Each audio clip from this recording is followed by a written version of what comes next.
My name is Jürgen Kaiser. I'm working with the German Jubilee Debt Network, which is called Erlassjahr.de in German. This proposal grows out of the acknowledgement that debt is not only a financing instrument, but debt is also an instrument of domination. That ever since the beginning of the Third World Debt Crisis, countries have been subordinated to the will of their creditors. And through the mechanisms that were established when that was totally unsustainable through organizations like the Paris Club, what creditors managed to do was to assure that they would be judges in their own cause. And as this is so, the debt workouts that have taken place in the 1980s, 1990s have been extremely inefficient, like Senegal going 14 times to the Paris Club and renegotiating more or less the same debt. So the idea of a debt workout mechanism comes from the experience of the dealing with domestic debt, where individuals or corporations have the opportunity to go through a rule of law-based procedure led by an impartial institution like a judge and based on an also independent assessment of the situation of the debtor, in order to have a third party then deciding of what debt needs to be paid and needs not to be paid. This is completely different from what we are having at the moment and would change the whole picture of the debt trap that so many countries are in at the moment.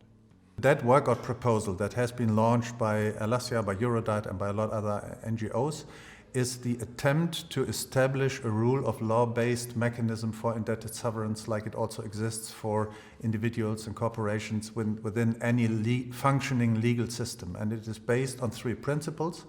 One is that all the debt needs to be treated in one comprehensive process, that there must be no free riders. The second is that the decisions must be made by an independent body, like an insolvency judge, an arbitration panel, or anybody who has no stakes by himself. And the third principle is that this decision must be based on an equally impartial assessment of the need for debt relief by an institution that is not a creditor or debtor of itself. That's a complete different, the complete opposite of what we are having at the moment. We recently have seen, particularly in the Caribbean, a situation where small island states have seen more than 200% of their actual GNI or the annual GNI being wiped out through a storm in just one night or one afternoon. And when countries want to deal with such losses, then they have internationally few other sources to do it than taking out additional loans, because this is what is on offer from the international community. But that means that a debt that in many cases already is very high then will spiral further up, and that countries are beyond a threshold, wherever this may be in an individual case, is considered somewhere in the range between 50 and 70% of GNI. And when a country is beyond this level and then has to take out new loans, then there is no way that these new loans are actually growth enhancing. So the country will find itself in a situation where it has to pay any new debt out of its stock of assets that it has and cannot refinance this out of regular income anymore. So that's what we commonly call a debt trap. A very recent bad example of a debt resolution was actually the latest agreement that the Paris Club signed up to now, which is 2019, and that was Grenada in 2015, where although debt indicators were higher than those of some of the HIPECs when they got debt relief, they just got a debt rescheduling.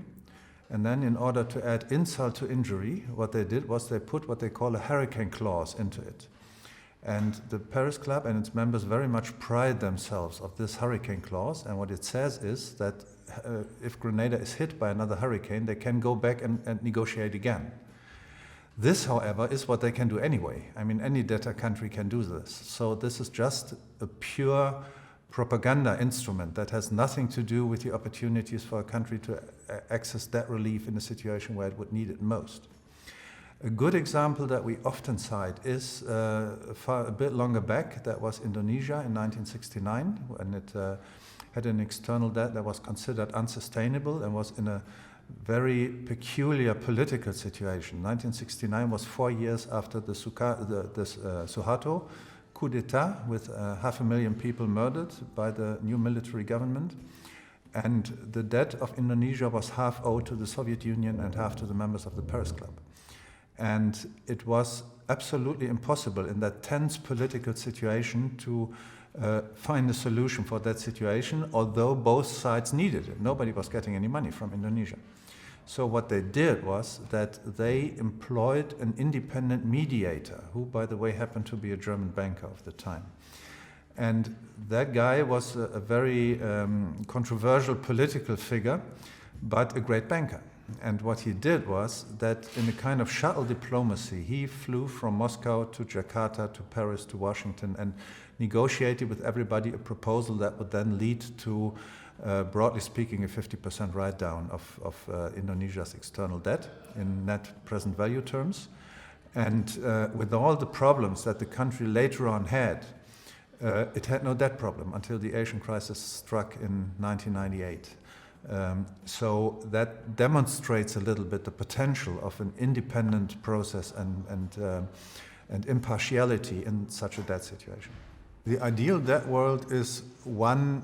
Let's talk about the ideal sovereign debt world in order to narrow it down. That would be one where countries would have free access to international finance, where governments would be in a position to take out loans as their sovereign independent decisions, but where you would always have a lifeline in the form of a sovereign debt workout mechanism which would function on the basis of the principles of impartiality, independence and comprehensiveness, and where thus the risk between the borrower and the lender would be in a transparent and fair way be shared, because this would imply that the borrower could borrow freely and the lender could lend freely, but everybody would have to bear the consequences, rather than having the lender being either bailed out by the IMF or anybody else or governments, or exerting pressure on the debtor to an extent that is socially, politically, economically the most destructive thing you can think about.